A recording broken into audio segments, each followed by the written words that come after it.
Hello guys, welcome to Jane's OET Hub. Hope you all are fine. ഇന്നത്തെ video second part of tenses ആണ്. Tenses നമുക്കറിയാം ടൈമിനെ indicate ചെയ്യാൻ വേണ്ടിയിട്ടാണ് tenses ഉപയോഗിക്കുന്നത്.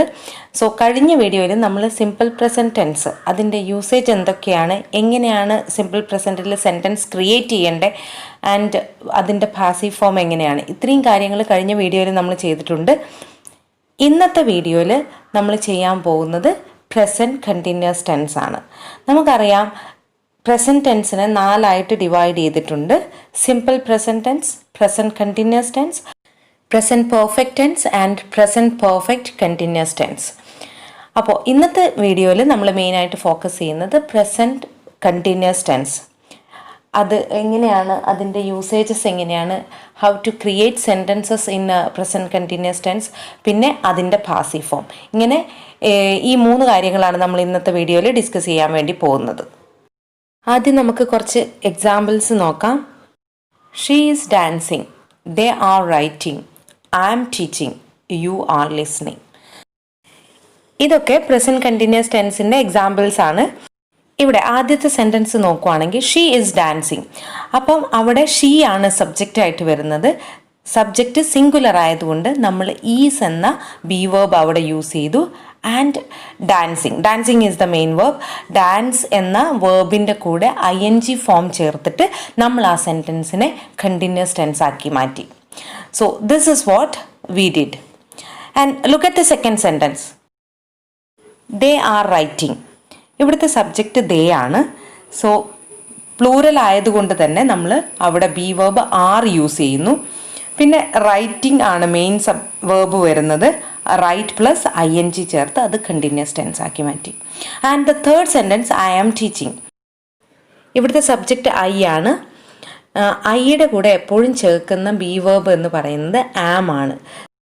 അതിൻ്റെ കൂടെ ഇവിടെ ടീച്ചാണ് മെയിൻ വേർബ് വന്നേക്കുന്നത്. സോ ടീച്ചിൻ്റെ കൂടെ ING ഫോം ചേർത്ത് അത് കണ്ടിന്യൂസ് ടെൻസ് ആക്കി മാറ്റി. So I am teaching. ഇനി നമുക്കിതൊരു ഫോർമുല വെച്ച് എങ്ങനെയാണ് സെൻറ്റൻസ് ക്രിയേറ്റ് ചെയ്യുന്നതെന്ന് നമുക്ക് പഠിക്കാം. അപ്പോൾ അതിന് വേണ്ടിയിട്ട് നമ്മൾ ആദ്യം ശ്രദ്ധിക്കേണ്ട സബ്ജക്റ്റ് ഏതാണെന്നാണ്. സബ്ജക്റ്റിനനുസരിച്ചാണ് നമ്മൾ ബി വേർബ് ചൂസ് ചെയ്യുന്നത്. ഇപ്പോൾ ഇവിടെ ആദ്യത്തെ സബ്ജക്റ്റ് ഐ ആണ്. ഐയുടെ കൂടെ എപ്പോഴും ചേർക്കുന്ന ബി വേർബ് ആം ആണ്. So subject plus am plus main verb plus ING form. So I plus am plus verb plus ING. ഇതാണ് നമ്മുടെ സെൻറ്റൻസ്. ഇനി അടുത്തത് നോക്കാം. നമ്മുടെ subject we or you or they or any plurals ഇത് ഏതെങ്കിലും ആണെങ്കിൽ നമ്മൾ നെക്സ്റ്റ് യൂസ് ചെയ്യുന്ന ബി വേർബ് എന്ന് പറയുന്നത് ആർ ആണ്. So are plus verb plus ING form. So ഇങ്ങനെയാണ് നമ്മൾ ആ സെൻറ്റൻസ് ക്രിയേറ്റ് ചെയ്യേണ്ടത്. ഇനി അടുത്ത കാറ്റഗറി എന്ന് പറയുന്നത് സിംഗുലർ അല്ലെങ്കിൽ he or she or it. ഇതിലേതെങ്കിലും ഒന്നാണ് സബ്ജക്റ്റ് ആയിട്ട് വരുന്നെങ്കിൽ അപ്പോൾ ചേർക്കേണ്ട ബി വേർബ് ഈസ് ആണ്. So is plus verb plus ING. So he is working, she is working, it is working. ഇനി നമുക്കിതൊരു ഫോർമുല ആക്കി നോക്കാം. Subject plus am or is or are plus verb plus ING. ഇതാണ് present continuous tense create ചെയ്യാനുള്ള formula. ഇപ്പം നമ്മൾ sentence എങ്ങനെയാണ് ഉണ്ടാക്കേണ്ടതെന്ന് പഠിച്ചു. ഇനി അറിയേണ്ടത് എന്താണെന്ന് വെച്ചാൽ ഏതൊക്കെ കോണ്ടെക്സ്റ്റിൽ നമുക്ക് പ്രസൻറ്റ് കണ്ടിന്യൂസ് ടെൻസ് ഉപയോഗിക്കാം എന്നുള്ളതാണ്. അതും കൂടി അറിഞ്ഞിരുന്നാൽ മാത്രമേ നമുക്കിത് കറക്റ്റായിട്ട് സ്പീക്കിങ്ങിലും റൈറ്റിങ്ങിലും ഒക്കെ ഇംപ്ലിമെൻറ്റ് ചെയ്യാൻ വേണ്ടി പറ്റുള്ളൂ. സോ നമുക്ക് ഏതൊക്കെയാണെന്ന് നോക്കാം. First one, to express the action that is happening now. So നമ്മളിപ്പോൾ സംസാരിച്ചുകൊണ്ടിരിക്കുമ്പോൾ ഒരാൾ ചെയ്യുന്ന അല്ലെങ്കിൽ ഞാൻ തന്നെ ചെയ്യുന്ന കാര്യത്തിനെ എക്സ്പ്രസ് ചെയ്യാൻ വേണ്ടിയിട്ട് നമുക്ക് പ്രസൻറ്റ് കണ്ടിന്യൂസ് ടെൻസ് ഉപയോഗിക്കാം. For example, I am teaching, you are listening, mister Ali is experiencing chest tightness. ഈ 3 എക്സാമ്പിൾസും നമ്മൾ സംസാരിച്ചുകൊണ്ടിരിക്കുമ്പോൾ നടക്കുന്ന കാര്യങ്ങളെ റെപ്രസെൻ്റ് ചെയ്യുന്നതാണ്. ഇതാണ് പ്രസൻറ്റ് കണ്ടിന്യൂസ് ടെൻസിൻ്റെ ഒരു യൂസേജ്. ഇനി നമുക്ക് രണ്ടാമത്തെ യൂസേജ് എന്താണെന്ന് നോക്കാം. To represent an action that is happening during the period of time, it will be a temporary action. അപ്പോൾ ഇങ്ങനെയുള്ള കാര്യങ്ങൾ നമ്മളിപ്പോൾ സംസാരിച്ചുകൊണ്ടിരിക്കുമ്പോഴായിരിക്കണം എന്നില്ല ആ ഒരു കാര്യം നടന്നുകൊണ്ടിരിക്കുന്നത്. മറിച്ച് ആ ഒരു ഷോർട്ട് പീരീഡിൽ നടക്കുന്ന കാര്യത്തെ റെപ്രസെൻ്റ് ചെയ്യാൻ വേണ്ടിയിട്ട് നമുക്ക് പ്രസൻറ്റ് കണ്ടിന്യൂസ് ടെൻസ് ഉപയോഗിക്കാം. എക്സാമ്പിൾസ് നോക്കാം. She is studying at the university.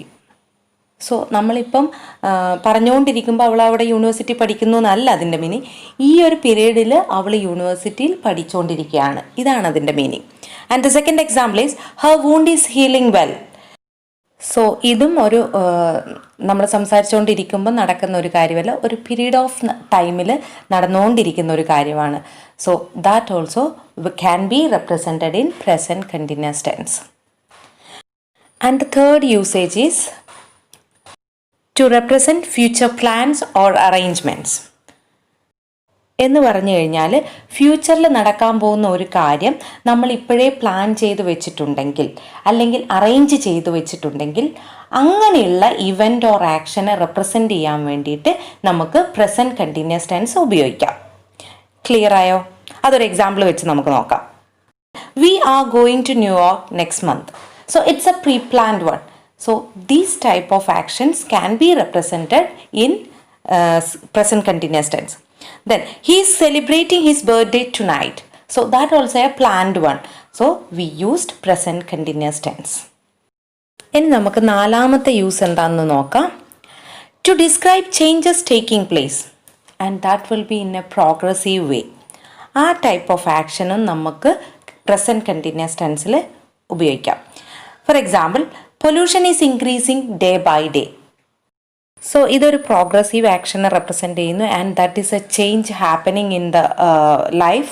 So അത് നമ്മൾ പ്രസൻറ്റ് കണ്ടിന്യൂസ് ടെൻസിൽ റെപ്രസെൻ്റ് ചെയ്തു. And the second example is it is getting cold outside. So അതും ഒരു പ്രോഗ്രസീവായിട്ട് മേ ബി വെതർ ചേഞ്ച് ആയിരിക്കാം. സോ അതും റെപ്രസെൻ്റ് ചെയ്യാൻ വേണ്ടിയിട്ട് നമ്മൾ പ്രസൻറ്റ് കണ്ടിന്യൂസ് ടെൻസ് ഉപയോഗിക്കും. പ്രസൻറ്റ് കണ്ടിന്യൂസ് ടെൻസ് ഏതൊക്കെ സിറ്റുവേഷനിൽ ഉപയോഗിക്കാം എന്നുള്ളത് ഒന്നുകൂടി നോക്കാം.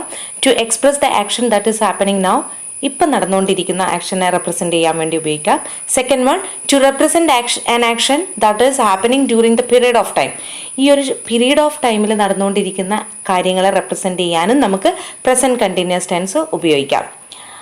And the third one, to represent future plans or arrangement. നമ്മൾ already pre planned or pre arranged ആയിട്ടുള്ള event or action that will happen only in the future, ആ ടൈപ്പ് ഓഫ് ആക്ഷൻ റെപ്രസെൻ്റ് ചെയ്യാൻ വേണ്ടിയിട്ടും പ്രസൻറ്റ് കണ്ടിന്യൂസ് ടെൻസ് ഉപയോഗിക്കാം. Then fourth one, to describe changes taking place. അപ്പം നമ്മുടെ day to day ലൈഫിൽ ഒരു progressive changes എന്തെങ്കിലും സംഭവിക്കുന്നുണ്ടെങ്കിൽ ആ ഒരു ചേഞ്ചസിനെ റെപ്രസെൻ്റ് ചെയ്യാൻ വേണ്ടിയിട്ട് നമുക്ക് പ്രസൻറ്റ് കണ്ടിന്യൂസ് ടെൻസ് ഉപയോഗിക്കാം. അപ്പോൾ ഈ ഒരു 4 കോണ്ടെക്സ്റ്റും നിങ്ങൾക്ക് മനസ്സിലായി എന്ന് വിചാരിക്കുന്നു. ഇനി അടുത്തതായിട്ട് നമ്മൾ നോക്കാൻ പോകുന്നത് പ്രസൻറ്റ് കണ്ടിന്യൂസ് ടെൻസിൻ്റെ പാസീവ് ഫോം എങ്ങനെയാണ് ക്രിയേറ്റ് ചെയ്യുക എന്നുള്ളതാണ്. ആൻഡ് നമ്മൾ പ്രീവിയസ് വീഡിയോയിൽ പറഞ്ഞു ഏതൊക്കെ സിറ്റുവേഷനിലാണ് പാസീവ് ഫോം ഉപയോഗിക്കേണ്ടതെന്നുള്ളത്. ഒന്നും കൂടി ജസ്റ്റ് ഒന്ന് റിഫ്രഷ് ചെയ്തേക്കാം. You don't want to say who or what did the action.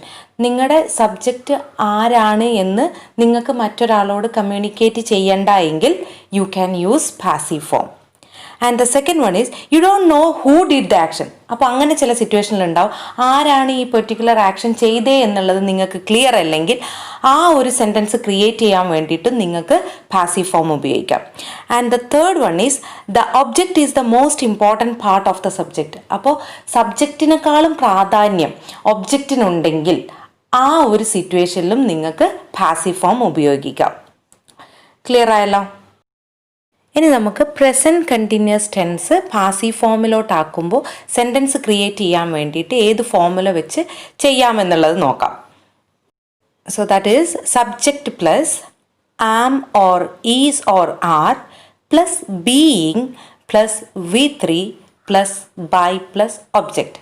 ഒരു കാര്യം ഇവിടെ ഓർക്കേണ്ടത്, ഈ പാസീവ് വോയിസിലെ സബ്ജക്റ്റ് എന്ന് പറയുന്നത് ആക്റ്റീവ് വോയിസിലെ ഒബ്ജക്റ്റാണ്. അതുപോലെ തന്നെ പാസീവ് വോയിസിലെ ഒബ്ജക്റ്റ് എന്ന് പറയുന്നത് ആക്റ്റീവ് വോയിസിലെ സബ്ജക്റ്റാണ്. അപ്പോൾ നമ്മൾ ഓൾറെഡി പറഞ്ഞു ആക്റ്റീവ് വോയിസിലെ സബ്ജക്റ്റ് പ്രാധാന്യമില്ലാത്ത അല്ലെങ്കിൽ സബ്ജക്റ്റിന് അറിയാത്ത ഒരു സിറ്റുവേഷനിലാണ് നമ്മൾ പാസീവ് ഫോം ഉപയോഗിക്കുന്നതെന്ന്. അതുകൊണ്ടാണ് നമ്മൾ ഒബ്ജക്റ്റിനെ പാസീവ് ഫോമിൽ ആദ്യം പ്ലേസ് ചെയ്യുന്നത്. അപ്പോൾ ഒബ്ജക്റ്റിന് മോർ ഇമ്പോർട്ടൻസ് കൊടുക്കുന്നു. അതാണ് അവിടെ സംഭവിക്കുന്നത്. ക്ലിയർ ആയല്ലോ? ഇനി നമുക്കിതൊരു എക്സാമ്പിൾ വെച്ച് നോക്കാം. She is reading A book. So that is written in active voice.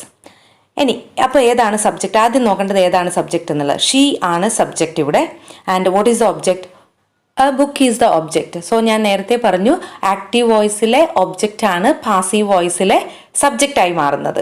So a book will be placed as subject in passive form. So a book is being read by her. So a book എന്നുള്ളത് singular ആയതുകൊണ്ട് നമ്മൾ അവിടെ is എന്ന B verb ഉപയോഗിച്ചു, അതിനുശേഷം being ചേർത്തു. Then റീഡിങ്ങിൻ്റെ V3 form, third form of the verb നമ്മൾ റെഡ് ആണ്. സോ റെഡ് അവിടെ പ്ലേസ് ചെയ്തു and by her.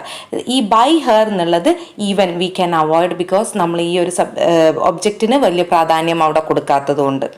So can be avoided. ഇതാണ് first example. And look at the second example. He is taking medicine. So ഇവിടെ subject ഹീയും object മെഡിസിനുമാണ്. സോ അത് പാസീവിലോട്ട് വരുമ്പോൾ മെഡിസിൻ സബ്ജക്റ്റും ആവും, ഹീ എന്നുള്ളത് ഒബ്ജക്റ്റും ആവും. അപ്പോൾ എങ്ങനെയാണ് അത് ക്രിയേറ്റ് ചെയ്യുന്നത് നോക്കാം. Medicine is being taken by her. So medicine singular ആണ്, അതുകൊണ്ട് ഈസ് ഉപയോഗിച്ചു. പിന്നെ being taken, third form of taking is taken by her. By her can be avoided. So clear ആയോ? അപ്പോൾ നമ്മുടെ OETയുടെ കാര്യത്തിൽ ലെറ്റർ എഴുതുമ്പോഴും സ്പീക്കിംഗ് ചെയ്യുമ്പോഴും നമ്മൾ പ്രസൻറ്റ് കണ്ടിന്യൂസ് ടെൻസ് ഈ പറഞ്ഞേക്കുന്ന യൂസേജ് വെച്ച് കറക്റ്റായിട്ട് ഇംപ്ലിമെൻറ്റ് ചെയ്യാൻ നിങ്ങൾ ഓർക്കുക. നിങ്ങൾക്ക് ഞാൻ ചെയ്യുന്ന വീഡിയോസ് ഇഷ്ടമാവുന്നുണ്ടെങ്കിൽ സബ്സ്ക്രൈബ് ചെയ്യാൻ മറക്കരുത്. അതുപോലെ ഈ വീഡിയോസ് മറ്റുള്ളവരിലേക്ക് എത്തിക്കുന്നതിന് വേണ്ടിയിട്ട് ഷെയർ ചെയ്യാനും മറന്നേക്കരുത്. പിന്നെ വേറൊരു കാര്യം, നിങ്ങൾക്ക് ആർക്കെങ്കിലും OET ഓൺലൈനായിട്ട് പഠിക്കാൻ താല്പര്യമുണ്ടെങ്കിൽ ഈ സ്ലൈഡിൽ കാണുന്ന നമ്പറിൽ വാട്സപ്പ് ചെയ്യുകയോ വിളിക്കുകയോ ചെയ്യാം. And thank you so much for all your support.